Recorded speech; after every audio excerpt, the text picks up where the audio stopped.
But now on the line is the Mayor of the City of Greater Geelong, Councillor Stephanie Asher. Good morning.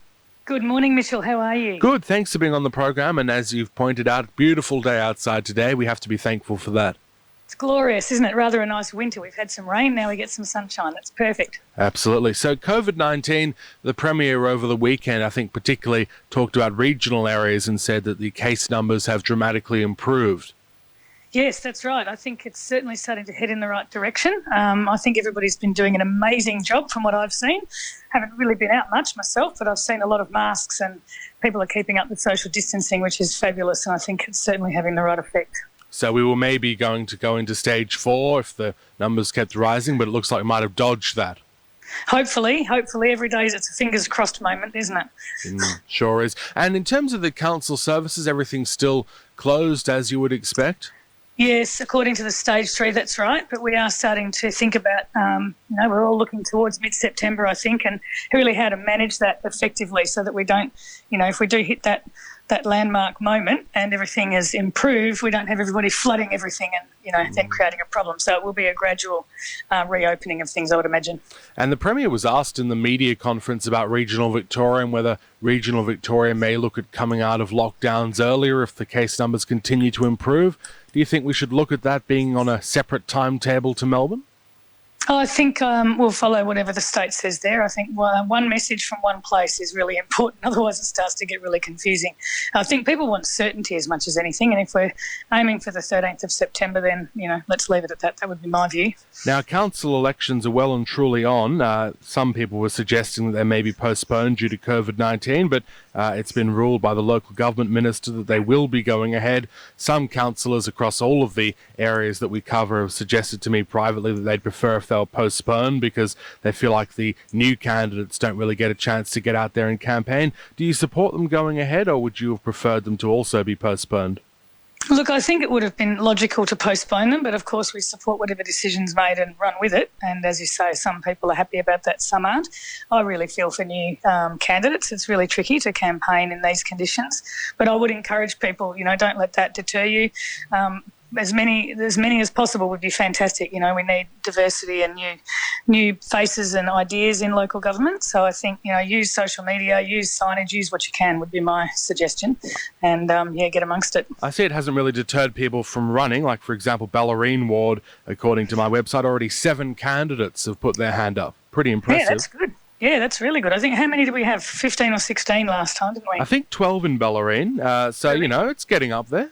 Yeah, okay. It felt like 15 or 16. Brownbill had 18, that was the most. Yes. So, we'll see if it gets up to those sort of levels. But I think this will give people that are sitting at home more time to perhaps think about who they might like to vote for. When they receive that ballot pack, it won't just be sort of a putting it off to the last minute thing. People will actually stop and think about who they may vote for. So it could actually be a positive thing in terms of democracy. Yeah, that's very true. And it'll be interesting to see if they allow the preferences to be put in the 300 words as well. I don't think that's a particularly good move. That's my personal view, but that'll be interesting as well. So they used to have the preferences for each candidate, but then they got rid of that. But then some candidates have got around that by weaving them into the actual statement. They've said, if you don't want to vote for me, vote for this person or put this person number 2. That's right, yep. Now, the Geelong Advertiser last week put out a report by, I think it was Harrison Tippett, talking about voting blocks in council, and they've spoken about a number of council decisions, and it does seem like with every controversial council decision, it's similar, in fact, probably the same councillors that support it each time. Seems to be a 6-5 voting block system. What do you say in response to the allegations that that's bad for governance and transparency? Firstly, there is no voting block as such. We all go into the chamber every time with an open mind. That's actually what we're supposed to do, and that's what all the councillors do. You don't ever know what's going to happen with the debate. We have a little bit of conversation at councillor only. We've been really busy in the last 3 months with really full agendas, so our councillor only time has been shorter than we have had in the past, so we may not always get to thrash out every conversation first. So it really is a live moment in the chamber when you're hearing people's views, sometimes for the first time. So you don't make up your mind before you go into the chamber. So there's no voting blocks as such. And I think there was also a report saying decisions had been made along party lines, which is not true either. There's been no party conversations in this council. So No, I dispute that. And looking at the numbers too, because I always write down, 11-0 or 10-1 or 7-4 or 6-5 or whatever the vote is when it's split. And given that we've made hundreds of decisions in the council chamber, I would say more than 90% of them have actually been 11-0, so unanimous decisions. And of the split votes, I think the report said there was around 15% of their votes were split. So I haven't checked those figures, but even if it's that's 15% of them are split. And of those split votes, there's been even recently a few 10-1s, a few 7-4s and a few 6-5s. So it's actually not, there's no formal pattern, and I think it's a bit of a beat up, to be honest. But can you see why they might think that there's voting blocks when the really controversial issues like the free parking, for example, the ones that seem to draw out a lot of debate in the council chamber, it seems like similar councillors vote with each other? Well, I suppose certain people have similar views on things, and that's certainly permitted. And I think the parking one always draws an interesting discussion, and that'll be up for tonight. So it's a good opportunity to tune in tonight and have a listen to see what the discussion is. So on the parking, of course, last time around, I believe it was Eddie Contell who we spoke to on the day of.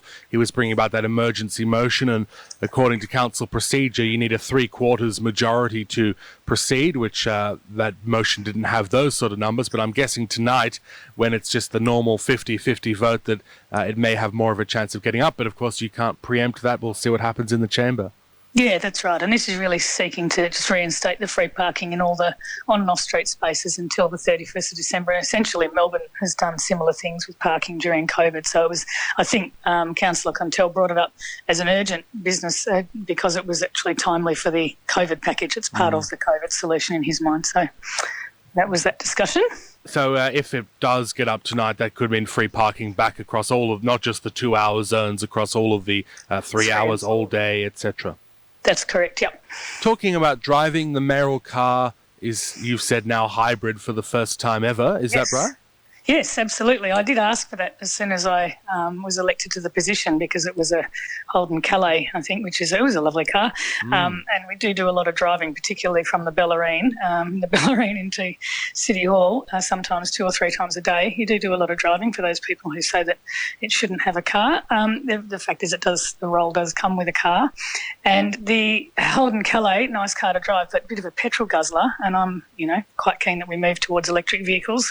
Would be lovely if the whole fleet was electric vehicles. So I did request a hybrid, and it took quite a long time to get it. I think Toyota, the orders obviously hit Toyota during COVID and it was all slowed down, but I received it about 3 weeks ago, which was really exciting. So a good step in the right direction. What does it mean for ratepayers? Because we were talking to our motoring guy about this yesterday, and he said now the newer hybrid cars, you can actually pay off the increased purchase price in just a few years when you look at the petrol savings. So it seems like they're a lot more economical now than what they used to be. And then, of course, you factor in the environmental credentials on top of that.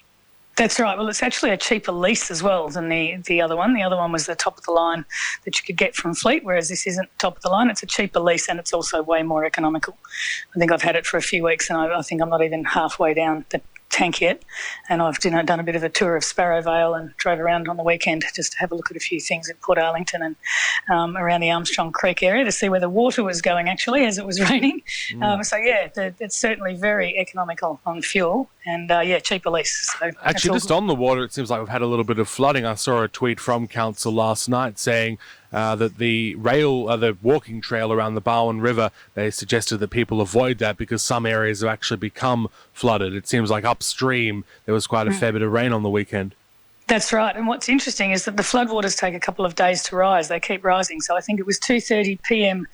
today that the floodwaters are likely to reach their peak, and there may be about 20 to 25 roads affected from what I understand. So just keep your eyes out when you're driving and obviously never swim in floodwater and all those things. Be careful because the floodwaters do continue to rise. Now, the Buy Local campaign, I see that council's launched a campaign trying to encourage people to support local business during this time. Yep, this is part of the COVID support and the tourism team doing an amazing job to keep the local businesses going through the very challenging times we've got. So if you can, take away, home delivery, use local businesses. That's the essential message. And this is where social media is a fantastic opportunity. Photograph yourself doing so and promote the business as well. And certainly the more we can do to patronise our hardworking small businesses in the region, the better. So that's the premise of the campaign. Is there a hashtag that we have to use? Yes, it's our backyard Geelong. And if you head to www.it'sourbackyardgeelong.com.au, you can get all the details of the campaign. Fantastic. Now, the King Lloyd Reserve, this is a hobby horse of someone that comes on this program regularly, Vic. He will be joining us later on today. He likes to take his dogs for a bit of a run around the dog area there. I'm personally not a dog person, so it doesn't really worry me whether or not it's on lead, off lead or whatever, but he thinks the dogs should be allowed to go off lead. He says he was told at one point when he was at the King Lloyd Reserve by a council ranger that the area was going to soon become on lead, and there's actually a sign there that makes it look like it's on lead, but apparently it's not going to be an on lead area, that King Lloyd Reserve. And I believe now you're looking to update some of the signage so it's a little bit less confusing. Is that right? That's right. And look, this is a really interesting point, and there's it actually occurs along the coast as well, where there's a little drawing of a dog on a lead, and it actually would suggest that there is a requirement to have your dog on a lead. It's actually not. It's dogs under effective control.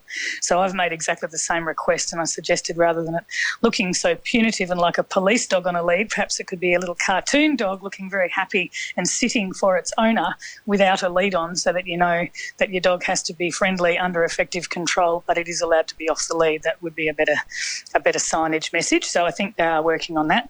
But certainly at King Lloyd Reserve, it's off lead. So when Vic goes to the King Lloyd Reserve every week, he sends me a text of the photo and he says, the sign still hasn't changed. Is there a timeline for when the sign will be updated?